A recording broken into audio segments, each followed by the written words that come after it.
Hey, good morning, everybody. Welcome to Ellensburg, Washington, USA. Here's to you for joining us this morning. The local time is 9:42. I'm starting a few minutes early this morning. 9:42, and we will begin our program on Sumatra in Japan. That's really not the best title for today. I'll explain. At 10 o'clock, that's more than 20 minutes from now. No, that's a little less than 20 minutes from now. You can go ahead if you're watching this in replay form and skip ahead, fast forward, however you like. You don't have to watch this first 20 minutes. But it is a Tuesday morning after a 3-day weekend, and we have blue sky and sunshine and a lot of snow on the ground, and mountain passes are closed. I've already gotten emails from a number of students saying they can't make it because they were over in the Seattle area for the 3-day weekend with their family, and so they can't get over here this morning. So they'll be watching us maybe live. Emily from Easton might be watching live. I don't know. Eve, a couple others. But we got Bryce. We got Aiden already here 20 minutes early. They're getting ready for a quiz across the hall.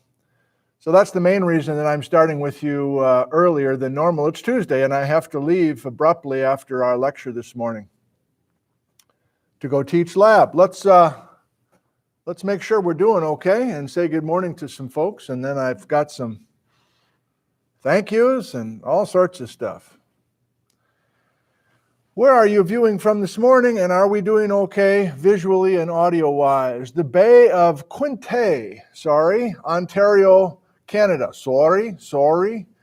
Good morning, Laurie. The Geekus in Alabama. Australia, scrolling quickly now. Penticton, British Columbia, just trying to grab things as they go by. Port Deposit, some of these are familiar sounding places. Dayton, Ohio. West Palm Beach, Florida. Wow. Rainy London, Klamath Mountains, Oregon.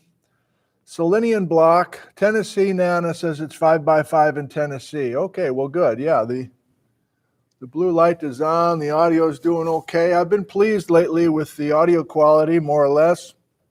And we still haven't had an internet problem because I'm connected with the Ethernet cable. So I've been thrilled with that. This whole 101 series, we haven't had one problem. Have I jinxed it? Probably. But anyway, that's been a great thing instead of using my cell phone and using wireless.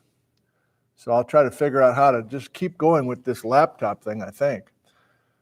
Peter's in Northampton, UK, 5x5 over there. Oh, there we go. Emily number 1. Emily from Bickleton. Good morning. She's always got her headphones on. She's all wrapped up. She's never quite clear if she can hear me because she's got the tunes going this morning. Dansville, New York. Wasalia, Alaska. Hello, Kenneth. Apache Junction, Arizona. The scroll has slowed since everybody's kind of done checking in, and I missed most of it, of course. Bob and Kathy from Woodinville. Aberdeen, Scotland. Palm Springs. Todd is working, but listening. I don't know. Hello, Todd. Good morning. Sorry for your loss. Saber's checking in from Laredo, BCS, Mexico. Does that mean Baja, Saber? Nice job. Linda, the lighting is great. Thank you. Yeah, we're not using the spotlights at all anymore. I feel like, how long we've been at this? A month or so-ish, a little more than a month. I finally feel like I've got it just the way I want it. And I can't wear my blue shirts, otherwise I look like I'm yellow, which I guess I should be able to live with, but whatever. I want it to look nice. And by it, I mean this. So my shirt rotation is short. So you'll see this. Whatever. Okay. No, you got the wrong tone now. Okay, so that's a good thing. I don't need to rant this morning because I ranted over the weekend on my podcast. I don't know if you listened to my audio podcast, but I got that off my chest. I never did see your live chat comments on Friday after the show because the show was blocked because I used a clip. I didn't even have the audio on. I used a clip and the robots figured it out and blocked me. So I had to edit out that offensive clip from Friday's show to get the show to reappear, and then the live chat is unplayable. And I mentioned that, one, because I don't have to go through the rant again. I was pretty ticked off. And so anyway, it's my fault. It's my fault for not playing by the rules. And I also mentioned that because I had to rewrite this lecture and a bunch of other lectures because I guess I've learned my lesson. I can't use video clips anymore that aren't my own. Good morning, Hunter. Did you have an appointment with Zach in the lab? Yeah. Did you go visit with him? Yeah. Oh, okay. All right, good. Just check it. This is your father speaking, Hunter. All right. I got some thank yous, and we have, Jordan's here too. Great, wonderful. A couple of thank yous, and here comes Jack. I got a feeling, Jack, this morning's the morning. You're going to speak.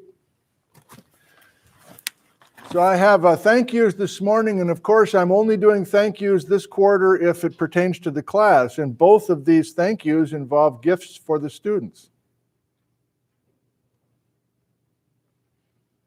Aiden, with a twinkle in his eye, he's like, what's in this for me? What's that? Huh? What'd you say? Right. So this box arrived at the house, made out to Ned Zentner, and it made it to the house. So I enjoyed that. Thank you. And there's a note in here. Nick, your videos are a true gift. I give these rocks out secretly at my work for folks who do good deeds. Corny, yes, but lots of fun. Hope you can hand them out to inspire others. Andrea. Andrea, I don't know where you live, but Ned Zentner on Third Person Tuesday appreciates your gift. And you're like, what did she send? Rocks, what? So there's a whole bag of rocks. And you're like, okay, well, I could have done that. But wait.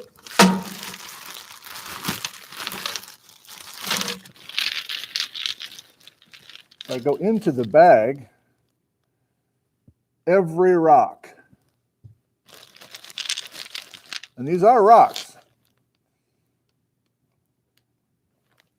Every rock. I don't know how many are in here. 50 maybe? So I'm going to go personally hand these out to the few students that are in here. So thank you, Andrea. You are inspiring others in the room. And we all thank you for your generosity. Okay, come on. Bryce, would you come down this way? Save me a couple steps. Come on, would you all come this way, please? I got a gift for you, but I'm too lazy to come all the way over. I got more thank yous. I got something else I'm going to hand out. Emily won, Jordan won. Oh, actually, you know what? You guys pick your favorite. So there, maybe the color of the rock that I gave you is not appropriate. That's a gift from Andrea. And I got a whole nother round of gifts to give you as well. Isn't this great? Aren't you glad you're taking a face-to-face class? Jack, this is the moment. I can feel it.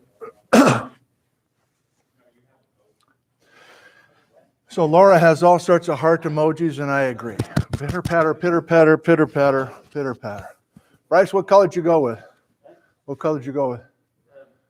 Brown with a trace of red. That says a lot about you. Brown with a trace of red. Okay.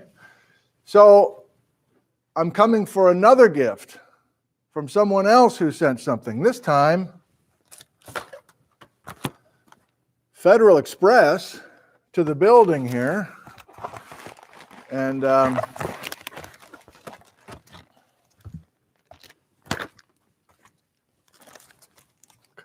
so what's in the Federal Express envelope? Students are all watching with bated breath.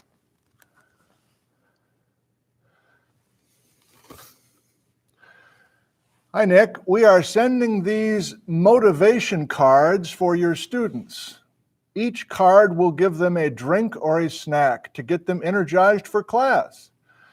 If a few students do not show up, too bad, uppercase. Give the extras to your grad students. We love you. Joe and Verna from Seattle. Say hi to Bijou for us. So Joe and Verna from Seattle, thank you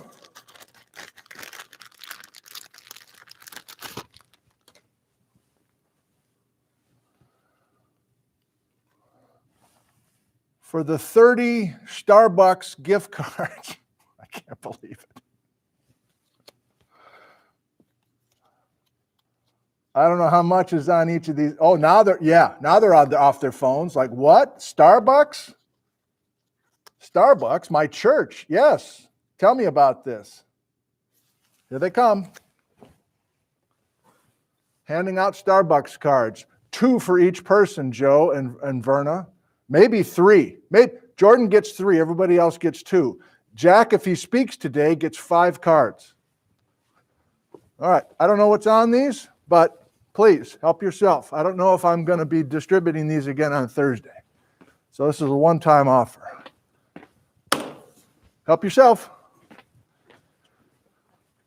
The perks of being in a face-to-face class with generous classmates. Oh, a fight has broken out. Okay, good. All right, they're arm wrestling now. That's good. Oh, they're all helping each other out. They're giving. Oh, that's good. I'll have a small drip coffee. What? Small? No, we don't say small. We don't say drip. We don't say coffee. Okay, well, I don't belong here. That's my personal experience in Starbucks coffee. So I'm not worthy. Okay. So I'll say hi to a few more folks. The room is starting to fill out just a little bit. It's going to be low enrollment for a number of reasons, including justifiable reasons. So we got a special little club here this morning, and we have almost 700 of you at home. That's good. Kyle says, save 1 or 2 for Emily too. I agree. Emily too emailed this morning and said she just doesn't want to deal with all that snow on the freeway, and I don't blame her. In fact, they might have it blocked off since the pass is closed. So Emily too. Emily from Easton, you watching? I'll save 2 Starbucks cards for you and a rock of your choice. Devontae, yeah, I don't know. I haven't seen you in a long time, so I don't. All right, Mound, Minnesota. Morning from New Zealand. Hello from Germany. Pinehurst, North Carolina. White device in right frame. Thank you, Jim. Yeah, you can live with that. Most of today is going to be tight down, and I've got a lot of slides. I had to rewrite the lecture because of that video stuff. Whatever. Probably good for me to do that. Carlsbad, New Mexico. Good morning. Rockland, California. How many cards did you pick, Bryce? 1. Anybody take more than 1 card? Would you please? You need to take a minimum of 2 cards, maybe 3. Okay, those I'm not going to use them. On the way out, maybe. You can do what you like. I don't know how much is on. Can you scan it and figure out how much is on one of those cards? No, it doesn't work that way. You can? Oh, Jordan. It's the Seattle in you? Is there a Starbucks right next to Franklin High School? You kind of hang out over there between classes or something? Open campus. All right. Salisbury, North Carolina. Hello from Holland. Bo from Copenhagen. Gem County, Idaho. Bryce is a tea drinker. Oh, now they're burning you, Bryce. They're roasting you. Strangers on other continents are roasting you. They say you're a tea drinker. I don't even know what that means. Bryce says, wow. Bryce isn't even in this class. He's coming for human interaction, and this is the kind of human action that the guy gets. Oh, Hope is here. Michaela's here. Oh, my Lord in heaven. All right, is this a mirage? Mason. Good morning. Morning, Nick. Hey, we're off to a good start this morning. You didn't say professor. You said my first name. I thought for sure you'd be trapped on the west side with the pass, but there's a long story. Horrible coming back over. You got over? When? Last night? Uh, Yesterday sometime.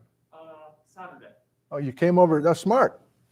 Well, Mason, everybody rest easy now. Mason, that's the new catchphrase. Forget about sorry Patrick. It's where's Mason? Every show people are saying where's Mason. So there are gifts for you, Mason, even though you're from the upper level, upper echelon. There's gifts, Starbucks cards from Joe and Verna, and there are gift rocks with "You Rock" labeled on it. Hope that's you, from Andrea. Help yourself. All right. We got 3 minutes. I'm going to go visit with folks. Looks like we're doing okay. Plenty of slides today. Thank you for joining us, and we'll start in a couple of minutes. I'm going to check one more time. I don't know why, but we're doing okay, right? Yeah, happy Mardi Gras, Kent. We doing okay? Everything's fine? Except for this? Thank you, Joni. Okay. Oh, I have. Mason says, please make sure to say, well, here, you know what? Good morning, Casey. You want a couple of gifts? Come this way. Mason, hot mic. So you want to say hi thank you to these guys right now? Yeah. Just right here. I got the mic. Thank you, Tony. He's reading from a script now. Oh, okay. Tawny. What time do you guys want to do the in-person? Oh, boy.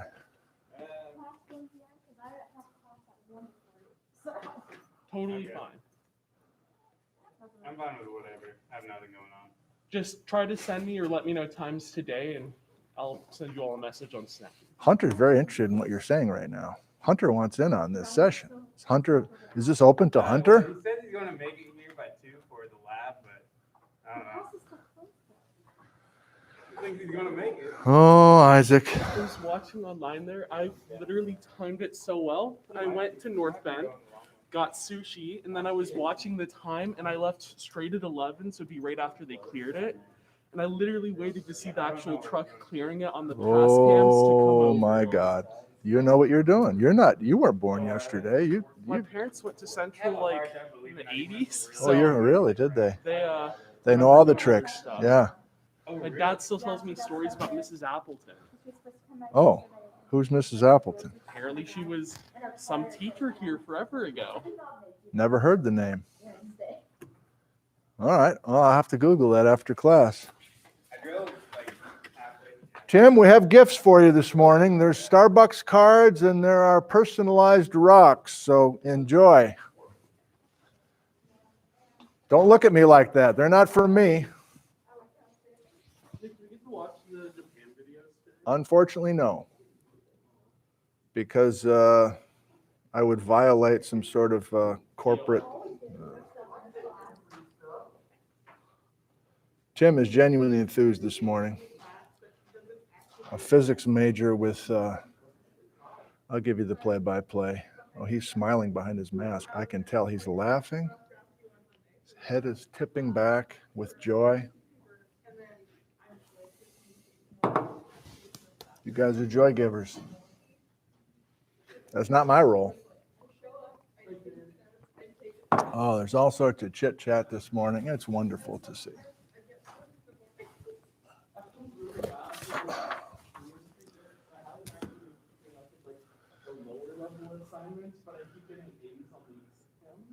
Okay, I hate to interrupt, and I love that I have to say that. I love to say that I hate to interrupt because we've got a good thing going here, but it is time for us to begin our session today, and I will stay out of your way one more time. Try the best I can to stay out of the way. Welcome, students. Today is an important day. We put a nice little bow on our discussion of earthquakes here in the Pacific Northwest. This is the fourth of 4 lectures on earthquakes. And as I'm stalling and giving you a chance to copy this outline down since you were busy receiving gifts, I also want to remind you, and I can just hold it up like this for you so I don't block the board. Next time I see you is Thursday, right? Next time I see you is Thursday. I'm not seeing you tomorrow. It's a weird week. No class ever on Wednesday. And then Thursday is our midterm, and you can see just as well as everybody else that we have 70 points on the midterm, 30 of them multiple choice, so that's 15 multiple choice questions. We have 40 points of longer answer questions. This is not new. I've shared this twice before. I'll give you specific hints right now. One of the long answer questions will involve volcanic styles, where you're writing and also drawing different styles of volcanism. Another one of the long answer questions is that convergent plate boundary page. So sitting down and practicing, I think it's page 20, practicing drawing page 20 from memory will pay off greatly for you. That's about as much as I want to be upfront about. But you did well in the quiz. I am cautiously optimistic you will come through on the exam as well, which is a far more important date, and that's Thursday. Townies, I'm not going to see you on Thursday, right? Nothing happening. No live stream on Thursday. The next time I live stream will be Friday morning, talking about the Farallon plate and the beginning of the last third of our 101 class together. Okay, very good. So that's enough time, I think, to let, oh, Pedro's even here. My God. I shouldn't say it that way. It's good to see you, Pedro. Okay, so this is going away. There's a lot on the outline. Some of you are still writing it down, so I guess I'll hang on for another second or two. This is part 2 of our discussion last time, and because I showed one video clip that was not my own, but it was from some program made by somebody else, I got blocked. And I had to edit out that offensive clip to allow that live stream to be reposted without live comments. And I share that with you because I normally show a lot of footage from the Japanese 2011 great earthquake and Sumatra 2004. Because I'm live streaming these, I just can't do that. I can't take the risk. So whatever. I've rewritten this lecture, so I'm anxious to get rolling with it and make sure. I don't know how to budget my time is my point. So I want to push ahead so that I don't run out of time with this new content that I have for you. It's mostly slides, and that's why I want you to get this down, because it's going away, I think, right now. Okay, so let's go ahead. I think I've got two sections today that I will come to you for ideas. One of them is coming early, one of them is coming late. That's the temporary plan. So I want those chalkboards handy for me to go to that. But as I've talked with the home audience, I know how to zoom my camera now. Spladam. And then I know how to position your camera so that you can see these slides well also, because I'm going to do more than the usual amount. So I'm taking an extra moment.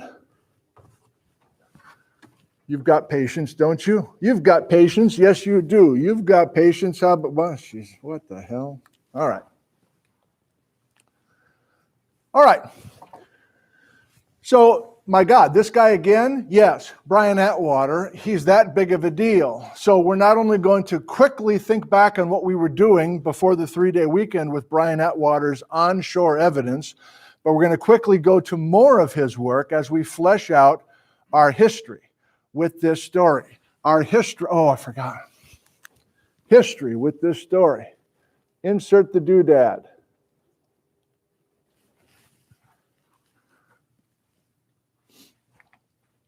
All right, this should look familiar. That's last time. Dead trees. This should look familiar. The land suddenly dropped 6 feet. Where are we? We're onshore. We're onshore. We're on the coast of Washington, Oregon, and Northern California, and the coast of southern part of Vancouver Island, by the way. This should look familiar. We then finished with a discussion of sand evidence of major tsunami that washed on shore. Do you have the date for the most recent great earthquake on the Pacific Northwest coast? What do you got, Tim? 1700. The year 1700. Do we have a date? January 26th, local time, 9 p.m. So one of our objectives this morning is how in the hell do we know that? How did Atwater figure that out? Was Atwater the guy that figured it out? Yes. Can you figure that out? Can you figure time of night out from a sand sheet? No, you can't. But I want to make sure we get to that portion of the story today. It's amazing. So here's Brian in his element on that big field trip I told you on Friday where we were over 100 degrees on the coast and we're hanging out in the back of his truck and he's showing us what we had just gone out to see. We had to paddle up the Copalis River to that site. We had to dig off the bank. We're basically watching him do all the grunt work. And there's that tsunami sand layer sandwiched between tidal muds and coastal topsoil. Now, these are some photos I got from Brian not that long ago. I said I need a little bit more good photos to show kind of the native habitat of these tsunami deposits from that 1700 great earthquake. He said, yeah, I'll send you a few. So this is the typical scene. It's muddy. It's a tidal marsh.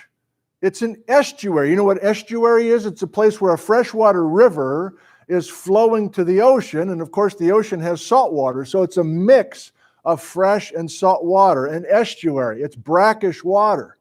Now, who would go there on purpose? Well, Brian Atwater and a few others. Maybe people that do clam digging or fishermen or birders or something. But he's one of the few geologists who said, I'm going here to find geologic evidence. You're like, you're kidding me. But he had training in studying these kind of bay sediments back in the Delaware Bay and in the San Francisco Bay. And from that past experience, he then knew what was unusual. So can you see very carefully here? Let me use my pointer. So this is what the bank usually looks like at low tide. So he knows enough about these estuaries to calculate the tide and know how much time he's got to paddle into an area before the tide starts rising again. He can't get back to his car, basically. So it's a foreign landscape for me, for sure. So this is the normal muddy look, but if he can find the right spot, you can see that there's kind of an indentation. Can you see that? There's kind of a natural notch. And it turns out when you really dig and clean off the face, that natural notch is the tsunami evidence. It's pretty wild when you see it in the flesh, or even when you can kind of see it here. And you can see now, can't you, that there are some light gray. That's the tsunami sediment. Again, we're going from that very organic, rich soil to tidal muds up high. But then look, you can actually see individual, look at this. You can see individual tsunami waves. You're down to individual waves on that night in January 1700. I mean, I cannot emphasize how rare this is. This is like about as, this is like forensics. And you're down to like at the moment of the tragedy, you know, and you can see exactly what was going on by studying these deposits. Boy, I get excited sharing this. So more shots from that. There's also a technique where you can take some, I don't know, what is this called? Like you take this like plaster of Paris kind of stuff and you like put it on the wall and then you peel it off. Is there a word for this? So silicone molding technique. Yeah, Hope is kind of in theater and crafts and that sort of thing. Yeah, so this is a way to like take the actual sediment and take it back to a classroom and use it. We have a couple of them upstairs. So again, from Brian's work, his onshore field work, this is number 3 of the 3 pieces of evidence, the dead trees, the subsidence, and then the tsunami sand, right? And he's annotating this for us here. So here's the tsunami sediment. Here's his shovel. He's pointing out the individual, what does this say? Multiple sand layers, one for each wave of the tsunami. And then this photo I love because he's actually got a clump of marsh grass on that January 26th evening, more than 300 years ago.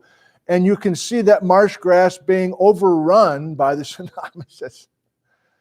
You just don't get this level of detail preserved generally in a geology story. So you've heard me scream now a little bit, so obviously it must be a big deal. Well, that's January 16, 1700. We have that date. Oh, but what if you go out at really record low tide and you start looking lower? Like this is the one we were just looking at. The highest tsunami sediment is the one in 1700, but was that a one-shot deal? Should we be worried? Yeah. Why? Because there's a bunch more of these things. And you can either use an auger and drill, like hand auger down into an estuary, or you can be smart and let Mother Nature do it for you, and you can go out when the tide is extremely low, and you can start digging around. So this is a summary slide. I don't know how well you can read those dates. They're not that important. But there is a cycle of this. This is not just once. And of course, that's bad news because the cycle continues. And now we're trying to figure out how to forecast this. Is this next event going to happen tomorrow or 10 years from now or 100 years from now or 300 years from now? Be nice to know that, wouldn't it? Well, we're making progress, but we're not there yet. So in the Friday show, if you go to that, recorded, I pinned a comment down below. And it's from Atwater's book called The Orphan Tsunami. It took me a long time to find it. I couldn't find it. And then I had a viewer find it and email me the correct link. The reason I couldn't find it well is because there's a second edition that came out in 2015. I didn't even know that. So his original Orphan Tsunami book was, and it's free, public domain, available to everybody, so I don't have to worry about copyright stuff for this. He's got a revised version after the 2011 Tohoku earthquake in Japan. It is an excellent book, not going to be on the midterm. For you guys, not a big deal. But if you go to this replay as well, I'll pin that link again. I'll have this Brian Atwater book linked as a downloadable document for anybody who wants to find it. It wasn't easy to find, so I'm really making sure that you can find it. So you can see that there's that same photo of Brian's, and then down below you can see some kind of chart to show that we've got, it's kind of bleached out, isn't it? Okay, so Tim. You'll find it, the Orphan Tsunami. But go to this live stream replay, you'll find it easily. Okay, what are we doing? I forget. Right. I'm coming to you, just for a second. Why do you think the land is dropping? That's not an obvious thing. Obviously, we have this cycle of land. Every time we have a great earthquake, the land goes down. What was the number? How many feet? 6. 6 feet of ka-chunk, the land goes down. And then if it's not clear, I think I did this with the viewers afterwards, after you guys left, there's a cycle. Oh, why not? I'll just say it. Here's a nice round number. It's 2021. In the year 2021, here's our current view on this great earthquake cycle here in the Pacific Northwest. 500 years. We think there's a 500-year cycle. That's an average. 500 years between great earthquakes, meaning every 500 years, more or less, there is a great earthquake, magnitude 9 earthquake, that kind of energy released, tsunami waves killing people on the shore. I don't know how else to say it. And to our point right now, there's a cycle. I'm going to do it with my hands right now. There's a cycle of 5 at the coast of Washington, 500 years of gradual uplift, and then 6 feet of sudden subsidence. Just at the coast of Washington, Oregon, and Northern California. It's a 500-year cycle on average. 500 years of gradual uplift, ka-chunk, 6 feet down during the great earthquake. Start the cycle again, 500 years of gradual. So do you have an idea of why this is happening? Like it's involving the plates somehow, and I don't want to spend a half an hour on this, but I thought I'd give you a chance. Have you seen something, or do you just have intuition on this? Mason? As the oceanic Pacific plate subducts under the continental North American plate, it forms a continental arc, and so it's like pushing up. I'm not good at You kind of got it. You kind of got it. Goes up 500 years, we have an earthquake, all of a sudden. Thank you, Mason. I'm just going to, you've got elements of the truth there. I love it. Elements of the truth. That's my next autobiography. Elements of the truth. Okay, let's Tim, want to say something?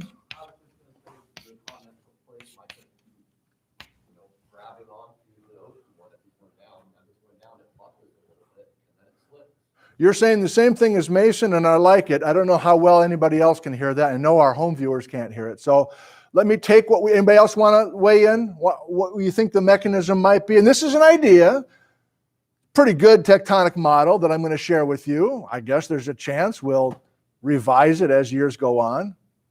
Let's do it. So I want to use two different colors. I don't know if you can see my two different colors where you are, but I'm going to do white for peacetime, and I'm going to do yellow for quake time.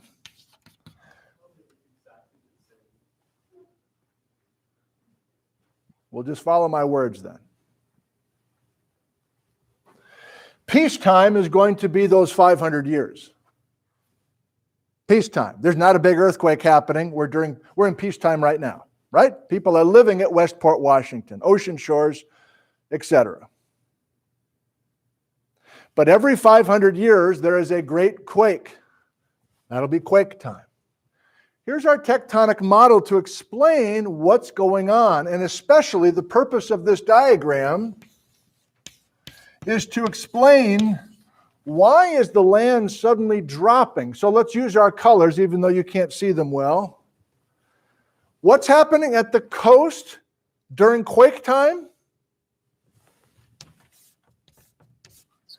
There's our 6 feet, not a penis, there's our 6 feet of sudden land dropping. That's our subsidence at the coast. We're going to kill those trees of the ghost forest.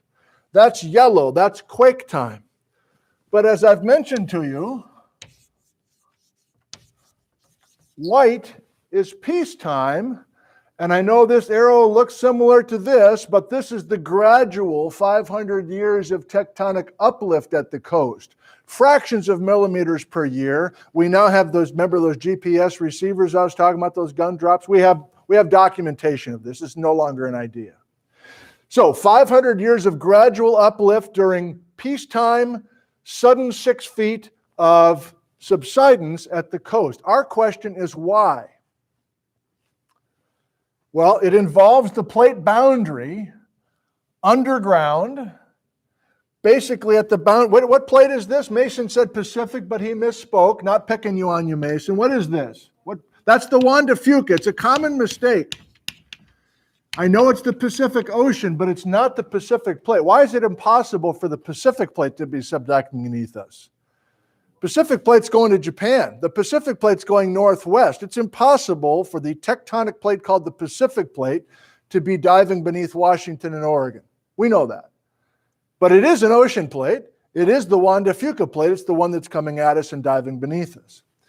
So the model we have to explain this cycle on land is what we think is going on right here at the boundary between the Juan de Fuca plate and the overriding. This, of course, is the North American plate. Let's not screw around. Let's do it. During peacetime, tough to prove this, but our idea is that that boundary, I'm using white chalk for peacetime, that boundary is locked. The boundary between the two tectonic plates is not slipping. It's stuck. It's locked. So let's choose our words carefully here. What does that mean? Does that mean that the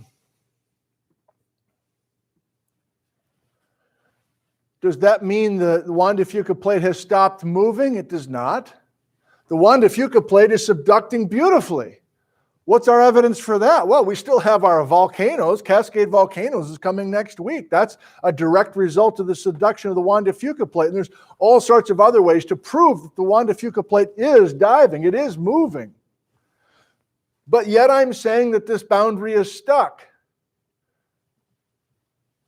So the model is, as the Juan de Fuca plate is diving and subducting, the leading edge of the North American plate, you see what I'm doing with my hand, is going to be dragged down with the Juan de Fuca plate. It's not going to be an easy sell. This is thick continental crust. But if that boundary is locked, we're going to drag the leading edge of the North American plate down with the subducting Juan de Fuca plate. And as long as this is a locked boundary, we're going to pump, hear those words again, we're going to pump stress into the area. We're going to produce strain. We're going to change the shape and size of the leading edge of the North American plate.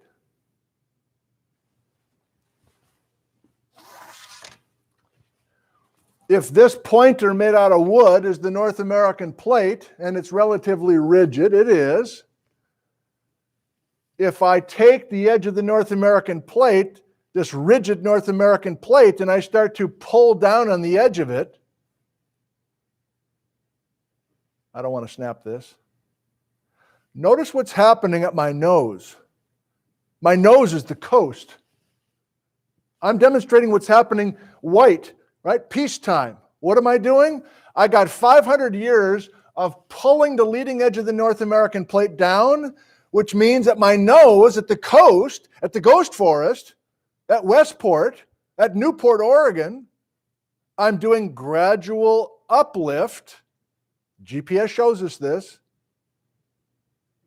for 500 years. Until, hang on, Mason. Until when?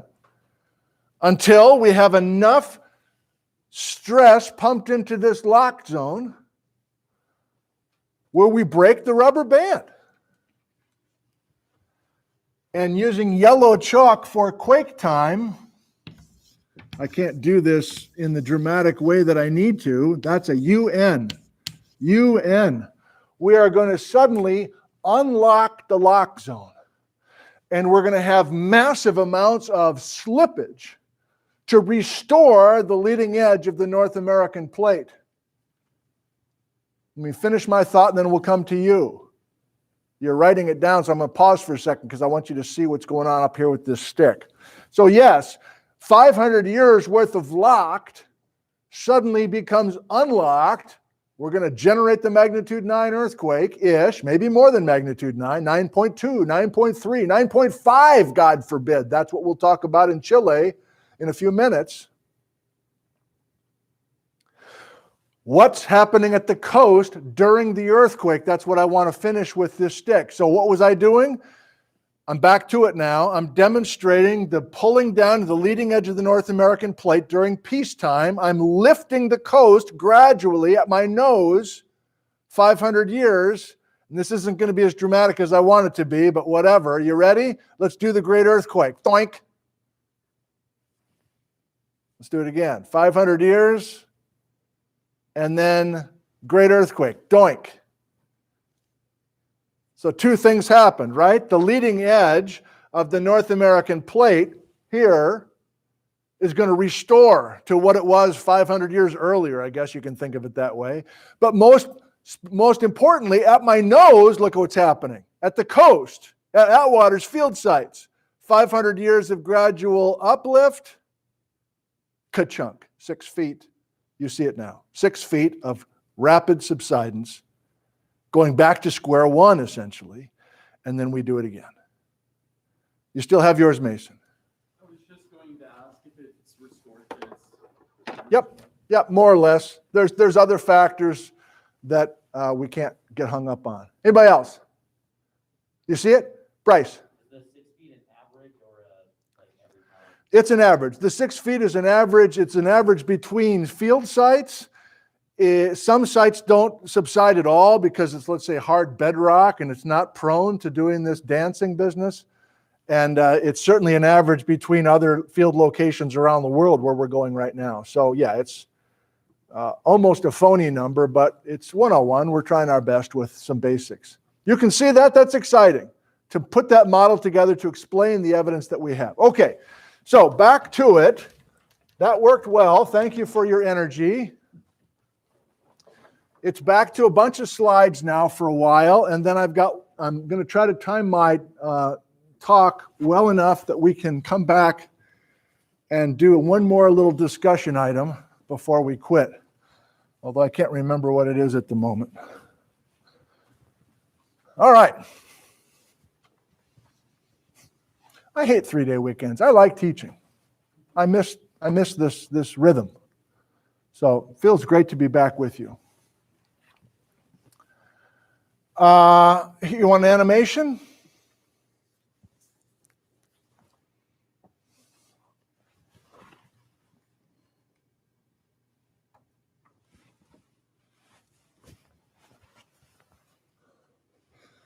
This is from the Bob Butler group, the Postaquake guy. Animation by Jenda Johnson. So the model was devised here. The field evidence was compiled first here at Bryan Atwater. And now we'll see that this is the model for every subduction zone in the world that has generated great earthquakes. So we really are where this research began. And if you need kind of motivation for really understanding the severity of this, here's a map of Grays Harbor. Do you know this area? So this is the town of Westport. Almost 2,000 people live there. A community called Ocean Shores, kind of a planned community.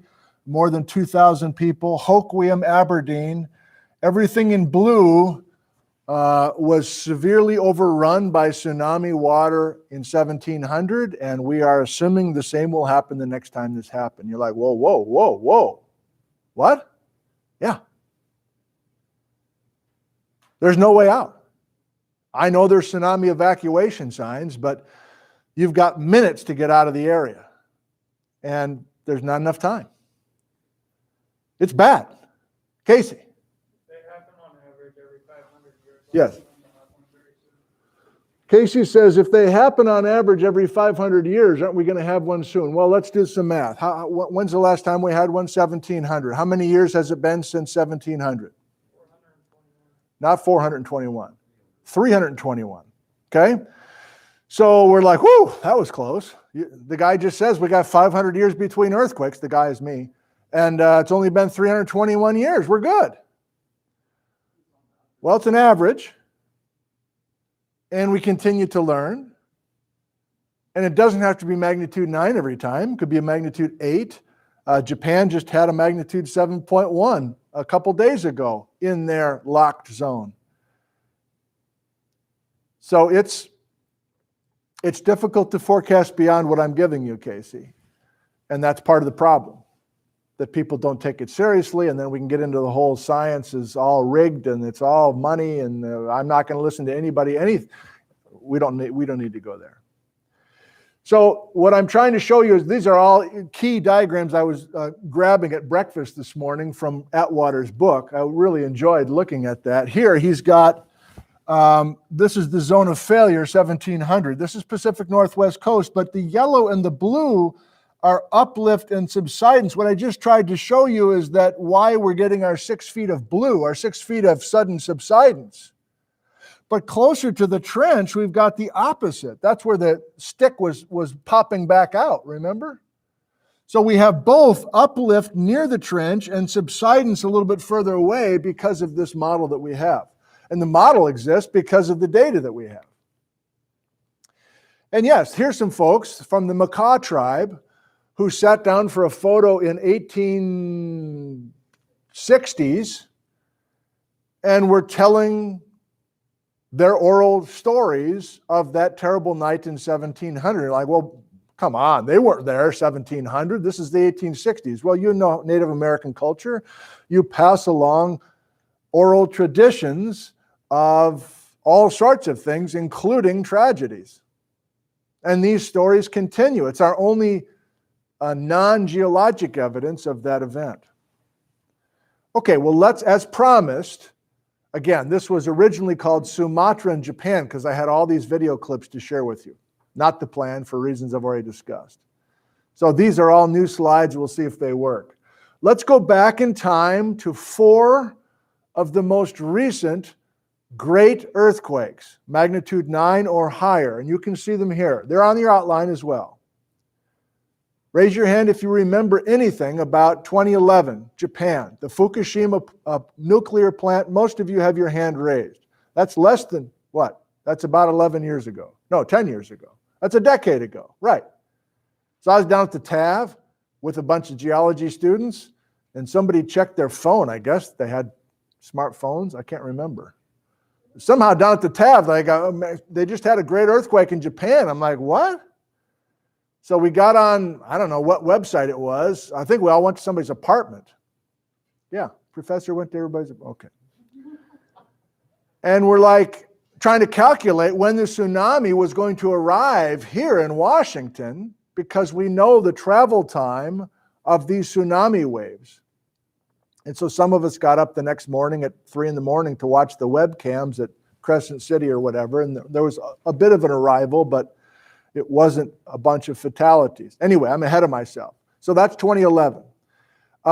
Yes, this happened a couple days ago. The epicenter of a magnitude 7.1 is here off the coast of Japan, nearby to an epicenter from the great earthquake in 2011, the one that happened a decade ago.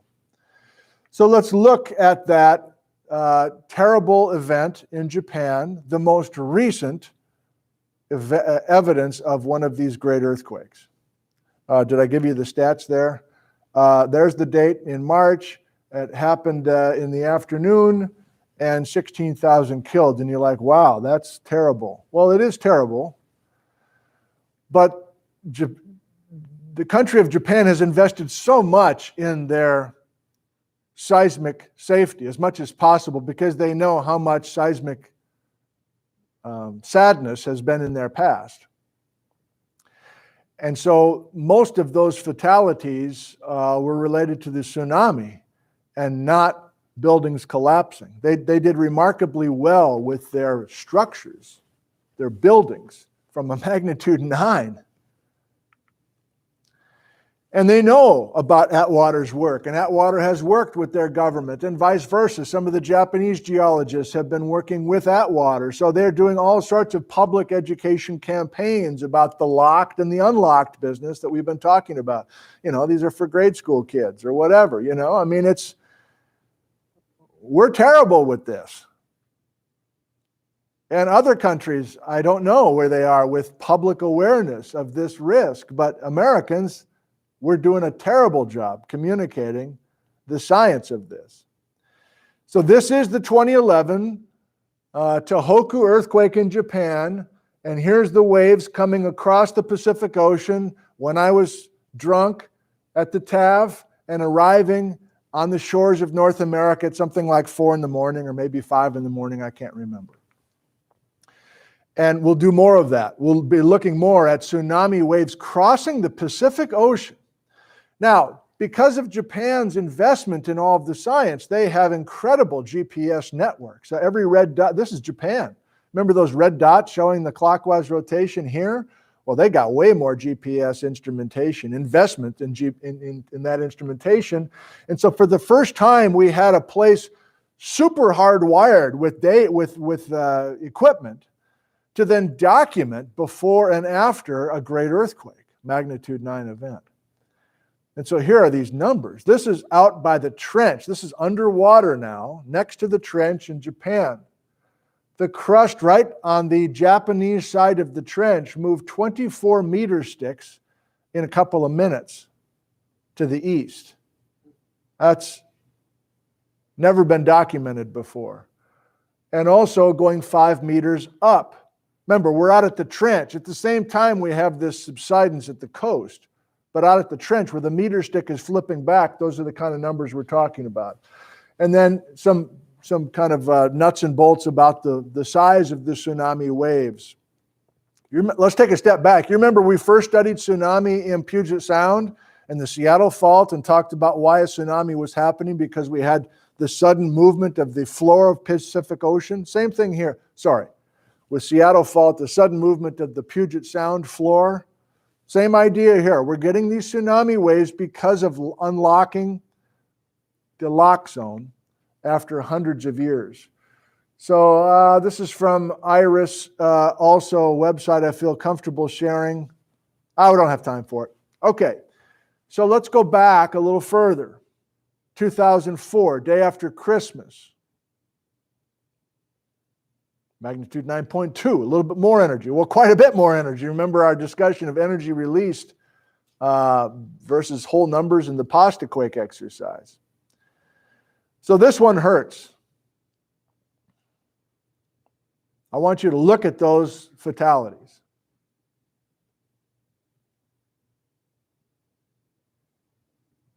This isn't 1600 that this happened. This isn't the year 900 AD that this happened. We have the internet. We have telephones. We have television. We have webcams. And we've got more than 250,000 people dying in 14 different countries. Yes. These things don't happen frequently enough for governments, citizens to understand the risk. And it's frustrating. There was no warning system in place in the Indian Ocean before this tragedy happened. So people are dying in those yellow countries. In Kenya, people are dying hours after. I'll show you this is where we had the lock zone become unlocked.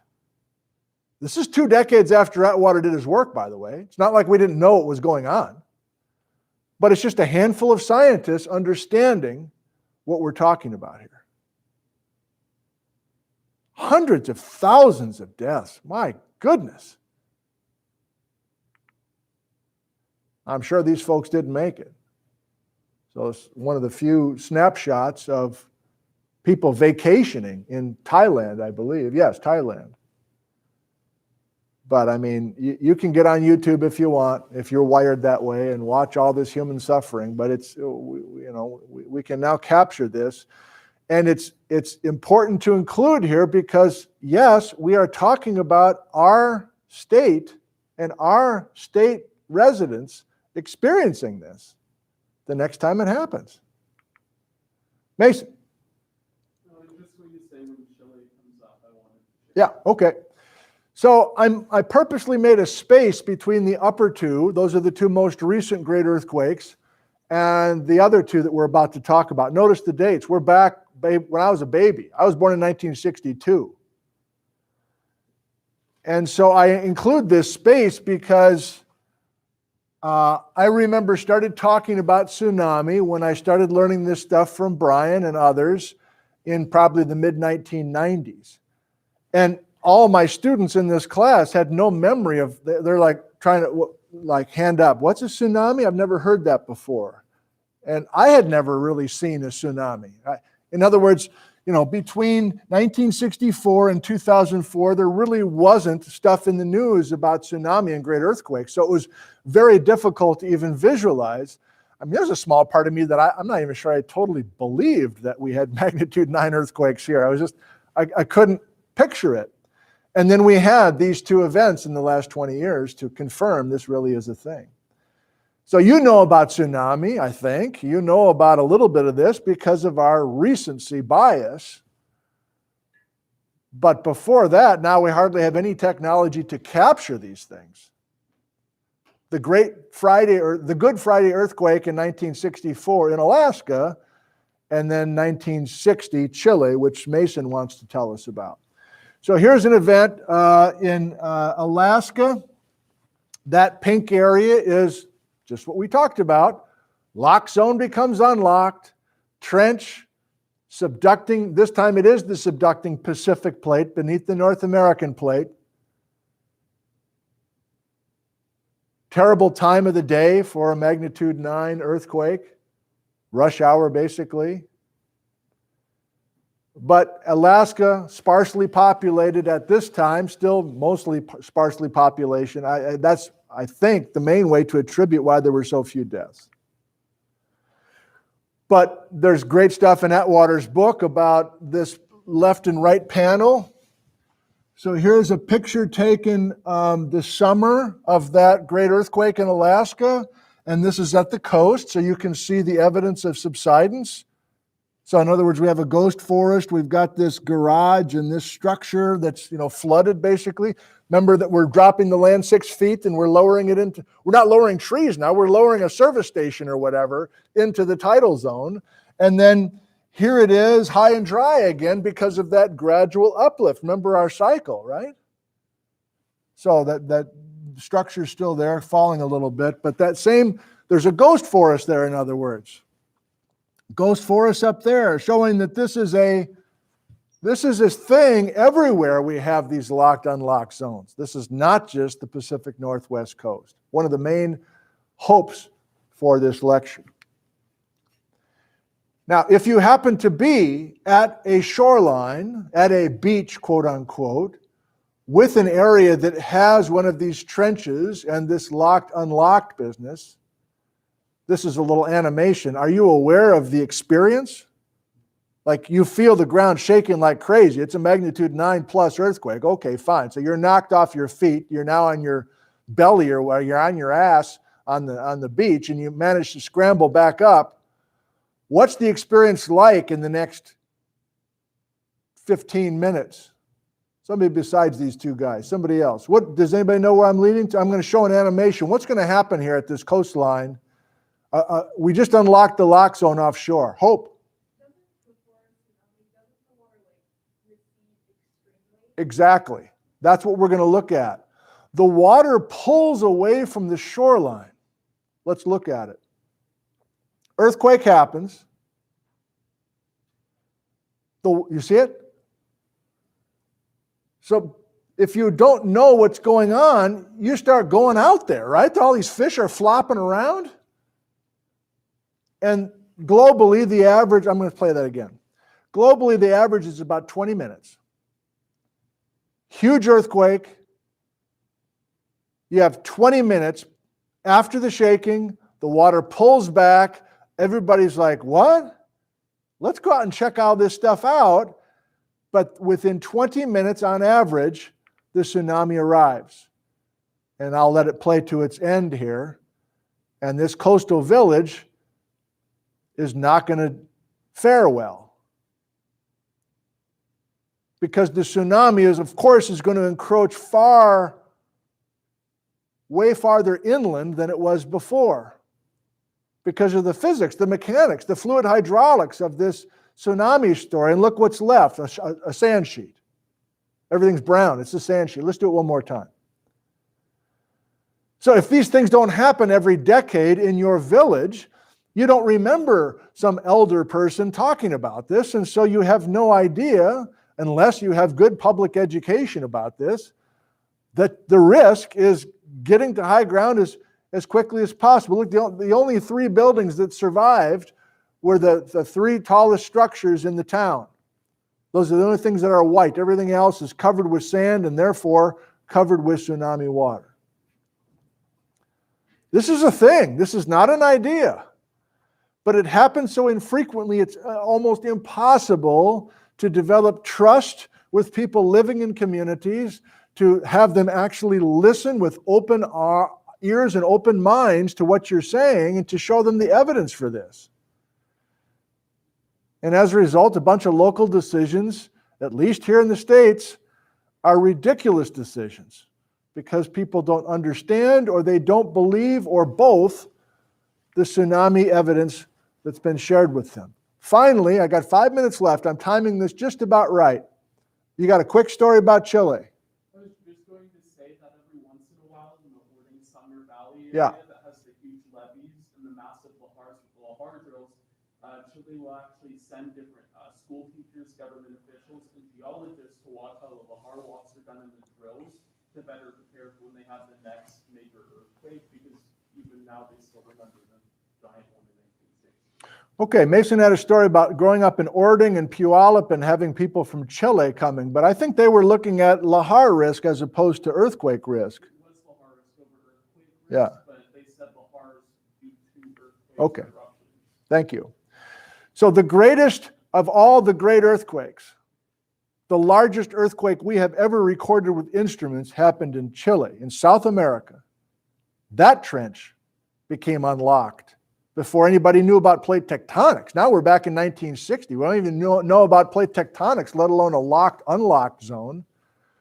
Magnitude 9.5, again, sparsely populated as I understand it, but significant tsunami risk as well as this incredible locked zone.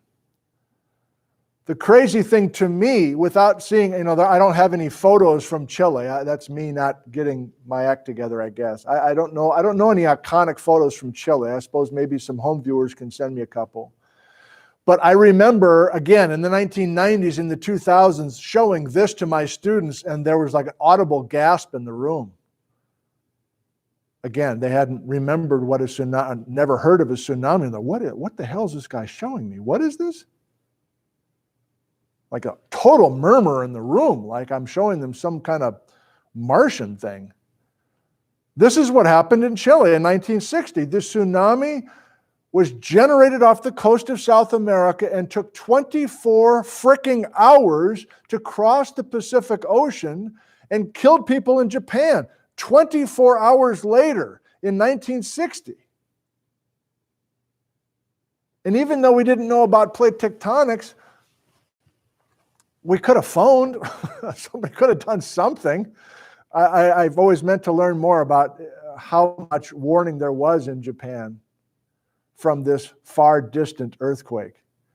But there are some photos of this tsunami from Chile crossing the Pacific and arriving in Japan a full day later, including this famous photograph of a Japanese ship picked up by this Chile tsunami waves, tossing it into a Japanese village. And speaking of that, I guess I do have time issues because I want to finish. Shit. I really don't have time. I forgot how much I had here. Let's jump ahead. How do we know the time of night? Atwater's part of this as well. So this is his old book that used to exist online. It doesn't anymore. Orphan Tsunami 1700. I could not find it. This is the one that I will link to below the window on the YouTube replay. Mason, don't have time. The Orphan Tsunami of 1700. It's the second edition, and it is beautifully done, mostly done after the Japanese 2011 event. So the story in the last 2 minutes that I have is that Atwater said, I'm not satisfied just saying it was winter of 1700 here. I want to figure out the exact time and night. And to do that, he and some Japanese colleagues worked together, including some historians, people who could read the village records in coastal communities, villages in Japan. And basically the approach was, can we read all of these records? People are living and writing stuff down in Japan in 1700 for sure. Their civilization goes back way earlier as far as written records are concerned. I don't know anything about that, but I do know that. So the question was there some tsunami waves arriving in Japan in the winter of 1700 that arrived in Japan? And if so, was there an earthquake associated?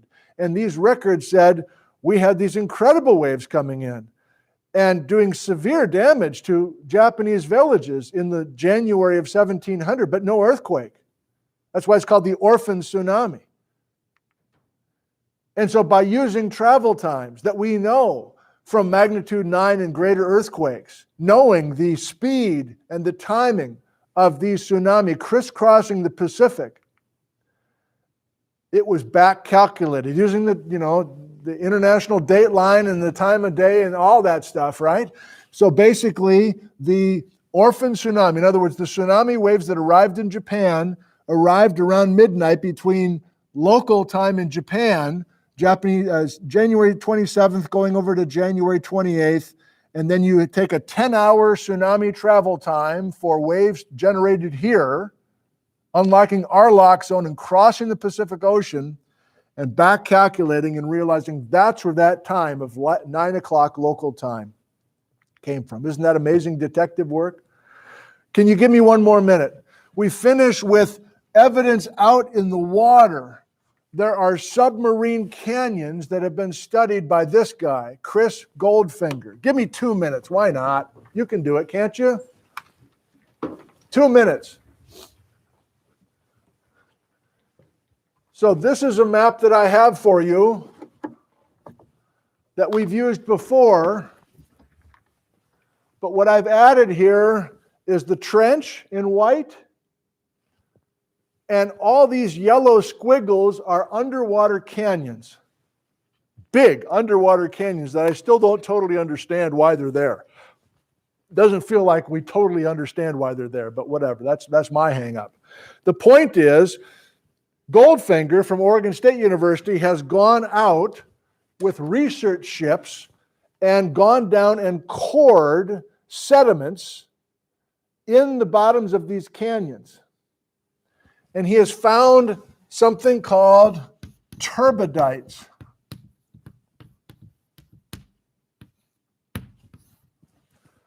Turbidites. Turbidites are underwater landslide deposits. A turbidite. This is the newest evidence we have. New meaning the last 20 years. So turbidites have been studied by Chris Goldfinger's group at the bottom of each of these underwater submarine canyons. And each turbidite is a deposit after you shake the crust hard, including the stuff underneath the ocean water, and you have these landslides coming down these underwater canyons. And then that dirt eventually comes to rest. I'll finish with this. In every one of these major canyons, there are 13 turbidites in the last 7,700 years. I'll say it 2 more times. Every major underwater canyon off the coast of Washington, Oregon, and Northern California have the same 13 turbidites that appear to have come down the canyon simultaneously. 13 of them in the last 7,700 years. You'll see next week why that's an important date, 7,700 years.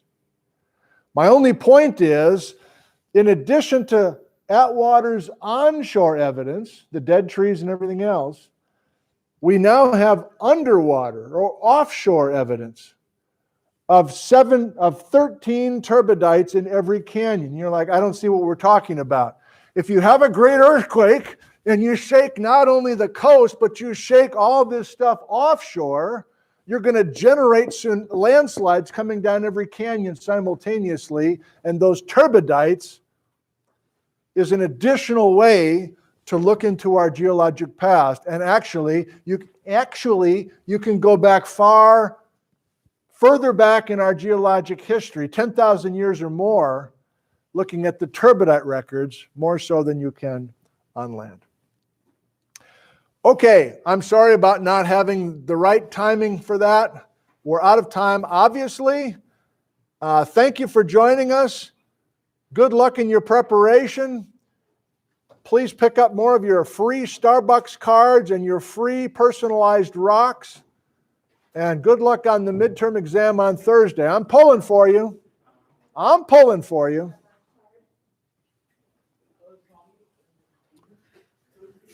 All right. As people are diving for the Starbucks cards, take more than one. You came here today. You came. Take more than one card, please. Let's do just a few questions, and then I got to run. It's already 5 minutes to the top of the hour. Can I just answer a couple, 2 or 3 questions? Oh, Casey. Yeah, okay, thanks, man. Oh, Casey says thank you for the gifts.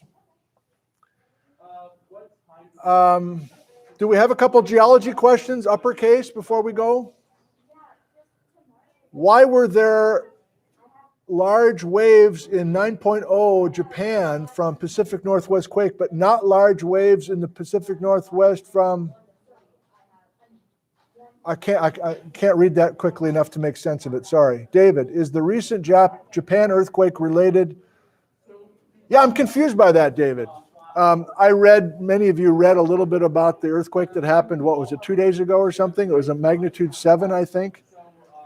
And I thought I saw people saying this is an aftershock of the 2011, 10 years later. I saw that too, and I've never seen that. Taking an earthquake 10 years later and saying it's an aftershock. And even if you do, I don't really understand the significance of why you would say it that way. So yeah. Joseph, is that Joe? Are you the Starbucks card guy? If you are, thank you. Do the turbidites align match to the sand sheets? No, they don't. We'll finish with that. So, yeah. If the turbidite record perfectly matches with the onshore record, then I would hit the turbidites super hard and make it all work. But they don't match. The only match I think that exists is the most recent turbidite has been dated to 1700, just like the most recent onshore thing. So this is full of some drama, and Atwater and Goldfinger not totally on the same page, and not only with their work, but then they're going back and forth, or they were for a little while, with papers and at meetings and things like that.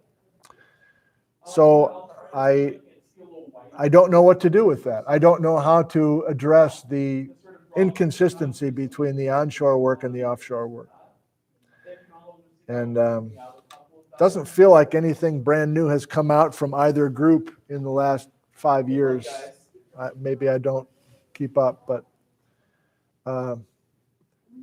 we have some younger people working on the issues, but they're not directly from those two camps, I guess. Oh boy, Mason's talking up a blue streak. I can't even concentrate. Okay, I gotta get going. So thank you for joining us. Hope you enjoyed this one.